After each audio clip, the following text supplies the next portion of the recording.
ಸ್ನೇಹಿತರೆ, ಅಮೆರಿಕ ಹಾಗೂ ಇಸ್ರೇಲ್ ದಾಳಿಯಲ್ಲಿ ಇರಾನ್ನ ಪರಮೋಚ್ಚ ನಾಯಕ ಅಯತೊಲ್ಲಾ ಖಮೇನಿ ಸಾವನ್ನಪ್ಪಿದ್ದ ನಂತರ ಉತ್ತರಾಧಿಕಾರಿಯಾಗಿ ಖಮೇನಿ ಎರಡನೇ ಪುತ್ರ ಮುಜ್ತಬಾ ಖಮೇನಿಯನ್ನು ಆಯ್ಕೆ ಮಾಡಲಾಗಿದೆ.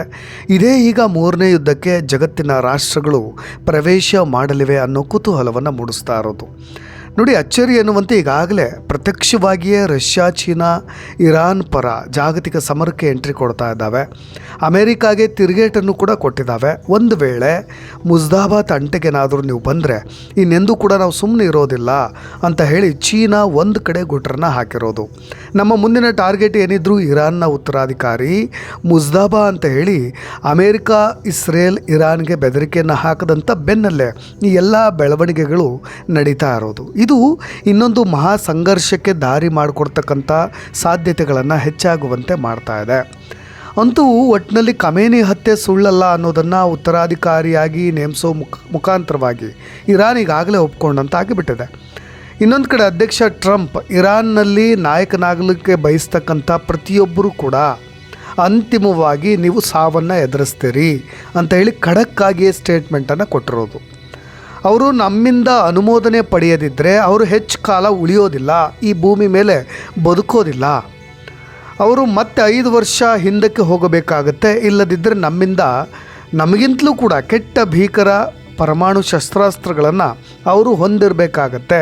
ಇದೇ ಅವರಿಗೆ ಉಳಿದಿರ್ತಕ್ಕಂಥ ದಾರಿ ಅನ್ನೋದನ್ನು ಅಮೇರಿಕಾದ ಅಧ್ಯಕ್ಷ ಟ್ರಂಪ್ ಅವರು ಹೇಳ್ತಾ ಇರೋದು. ನೋಡಿ, ಇನ್ನೊಂದು ಕಡೆ ರಷ್ಯಾ ಅಧ್ಯಕ್ಷ ಪುಟಿನ್ ಕೂಡ ಮುಜ್ತಬಾಗೆ ವಿಶ್ ಮಾಡ್ತಾ ಇರೋದು. ನೀವು ಅಪ್ಪ ಮಾಡಿದಂಥ ಕೆಲಸವನ್ನೇ ನಿಸ್ಸಂದೇಹವಾಗಿ ಮುಂದುವರಿಸ್ತಾ ಇರಿ ಅನ್ನೋ ರೀತಿಯಾಗೂ ಕೂಡ ಬೆನ್ನ ತಟ್ಟಿರೋದು. ಇಂತಹ ಸಮಯದಲ್ಲಿ ಈ ರೀತಿಯ ಸಪೋರ್ಟ್ ನಾವು ಸಮರಕ್ಕೆ ಸಮೀಪ ಇದ್ದೀವಿ ಅನ್ನೋದಲ್ಲದೆ ಬೇರೆ ಏನೂ ಕೂಡ ಅಲ್ಲ. ಅಂದರೆ ರಷ್ಯಾ ಕೂಡ ಸಿದ್ಧವಾಗಿದೆ ಅನ್ನೋದನ್ನು ಪರೋಕ್ಷವಾಗಿ ಹೇಳ್ತಾ ಇರೋದು. ಸ್ನೇಹಿತರೆ, ಇರಾನ್ ಯುದ್ಧದಲ್ಲಿ ಮುಂದೆ ಭಾಗಿಯಾಗಬಹುದಾದಂಥ ದೇಶಗಳ ಬಗ್ಗೆ ಸ್ವಲ್ಪ ಗಮನ ಹರಿಸೋದಾದರೆ ನೋಡಿ, ಈ ದೇಶಗಳ ಎಂಟ್ರಿ ಆದರೆ ಯುದ್ಧದ ಭೀಕರತೆ ಪ್ರಮಾಣವನ್ನು ನೀವು ಅಂದಾಜು ಮಾಡ್ಬೋದು. ಮೊದಲನೇದಾಗಿ ಚೀನಾ. ಒಂದು ಕಡೆ ಇರಾನ್ನ ತೈಲ ಆಮದಿನಲ್ಲಿ ಅವ್ರು 80% ಈ ಹರ್ಮುಜ್ ಜಲಸಂಧಿ ಇದೆಯಲ್ವ, ಅಲ್ಲಿಂದಲೇ ಅವ್ರು ತರಿಸ್ಕೊಳ್ತಾ ಇರೋದು. ಅದನ್ನೇ ಅವಲಂಬಿಸಿರ್ತಕ್ಕಂಥ ಚೀನಾ ಈ ನಿರ್ಣಾಯಕ ಜಲಮಾರ್ಗದ ಮುಖಾಂತರವಾಗಿ ಸುರಕ್ಷಿತ ಸಾಗಣೆ ಮಾಡಬೇಕು ಅನ್ನೋ ವಿಚಾರವಾಗಿ ಇರಾನ್ ಮೇಲೆ ಒತ್ತಡ ಹೇರ್ತಾ ಇದೆ. ಅದಕ್ಕೂ ಕೂಡ ಯುದ್ಧ ಬೇಕಾಗಿಲ್ಲ, ಆದರೆ ಮುಂದುವರಿಯೋದಾದರೆ ತಾನು ಕೂಡ ಎಂಟ್ರಿ ಆಗ್ತೀನಿ ಅಂತ. ಇನ್ನು ಉತ್ತರಾಧಿಕಾರಿ ನೇಮಕ ಆದ ನಂತರ ಅಮೇರಿಕ ಏನಾದರೂ ಆತನ ತಂಟೆಗೆ ಬಂದರೆ ಚೀನಾ ಮುಲಾಜಿಲ್ಲದೆ ರಣರಂಗಕ್ಕೆ ಎಂಟ್ರಿ ಕೊಡಬಹುದು. ಅದನ್ನು ನಾವು ಊಹೆ ಮಾಡ್ಬೋದು. ಇನ್ನೊಂದು ಕಡೆ ರಷ್ಯಾ ಕೂಡ ಪರೋಕ್ಷವಾಗಿ ಸಹಾಯ ಮಾಡ್ತಾ ಇದೆ, ಗುಪ್ತಚರ ಮಾಹಿತಿಯನ್ನು ಹಂಚಿಕೊಳ್ತಾ ಇದೆ. ಟರ್ಕಿ, ಯಮನ್, ಈಜಿಪ್ಟ್, ಸಿರಿಯಾ ಕೂಡ ಇದೇ ಹಾದಿಯಲ್ಲಿದ್ದಾವೆ.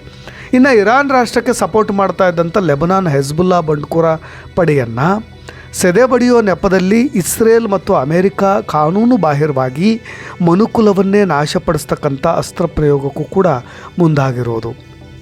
ಇದೇ ಈಗ ಭಾಳಷ್ಟು ದೇಶಗಳನ್ನು ಕೇಳಿಸ್ತಾ ಇರ್ತಕ್ಕಂಥ ವಿಷಯ.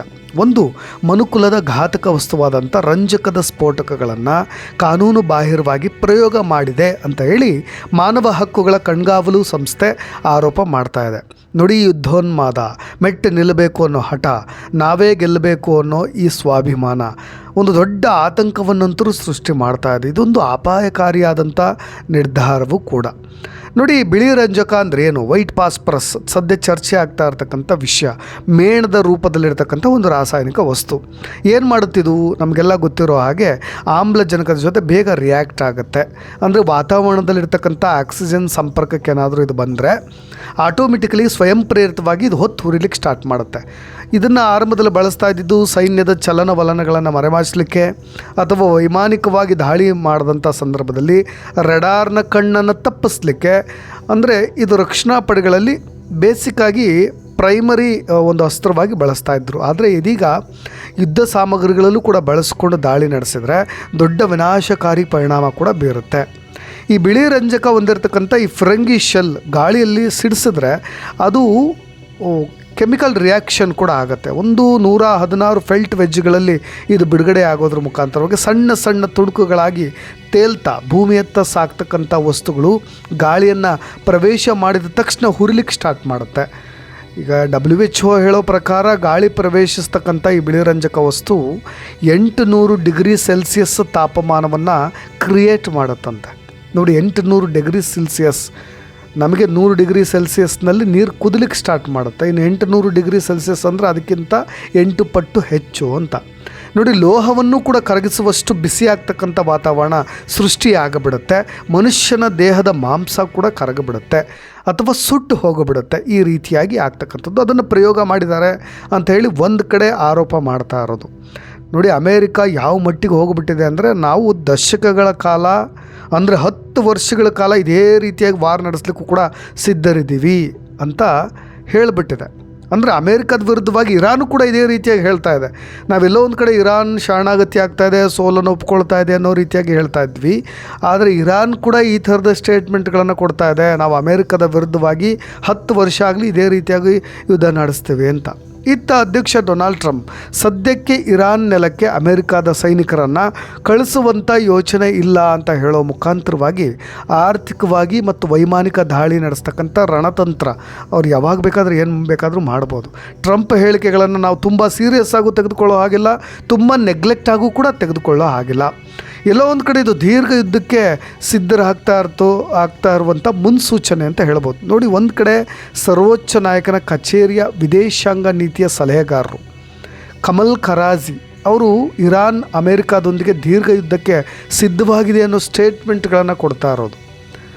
ಇನ್ನೊಂದು ಕಡೆ ಆರ್ಥಿಕ ನೋವನ್ನು ಮತ್ತು ಈ ಪರ್ಷಿಯನ್ ಕೊಲ್ಲಿಯ ಉದ್ದಕ್ಕೂ ಅರಬ್ ದೇಶಗಳ ಮೇಲೆ ದಾಳಿ ಮಾಡೋದನ್ನು ನಾವು ಮುಂದುವರಿಸ್ತೀವಿ ಅನ್ನೋ ವಿಚಾರವಾಗೂ ಕೂಡ ಅವರು ಹೇಳಿಕೆಗಳನ್ನು ಇರಾನ್ನ ವಿದೇಶಾಂಗ ನೀತಿಯ ಸಲಹೆಗಾರ ಆಗಿರ್ತಕ್ಕಂಥ ಕಮಲ್ ಖರಾಜಿ ಅವರು ಹೇಳಿಕೆಯನ್ನು ಹೊರಡಿಸ್ತಾ ಇರೋದು.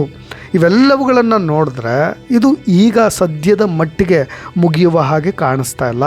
ಇದು ಇನ್ನೊಂದಿಷ್ಟು ಅಪಾಯಗಳನ್ನು ಕೂಡ ತಂದೊಡ್ಡಬಲ್ಲದು ಅನ್ನೋದಕ್ಕೆ ಇವೆಲ್ಲ ಹೇಳಿಕೆಗಳೇ ಸಾಕ್ಷಿ ಆಗುತ್ತೆ. ನೋಡೋಣ ಏನೆಲ್ಲ ಅಪ್ಡೇಟ್ಸ್ಗಳು ಸಿಗಬಹುದು, ಮುಂದೆ ಏನಾಗಬಹುದು ಅನ್ನೋ ವಿಷಯಗಳೊಂದಿಗೆ ಮತ್ತೆ ಬರ್ತೀನಿ. ನಾನು ರಾಕೇಶ್ ಆರುಂಡಿ, ಧನ್ಯವಾದ.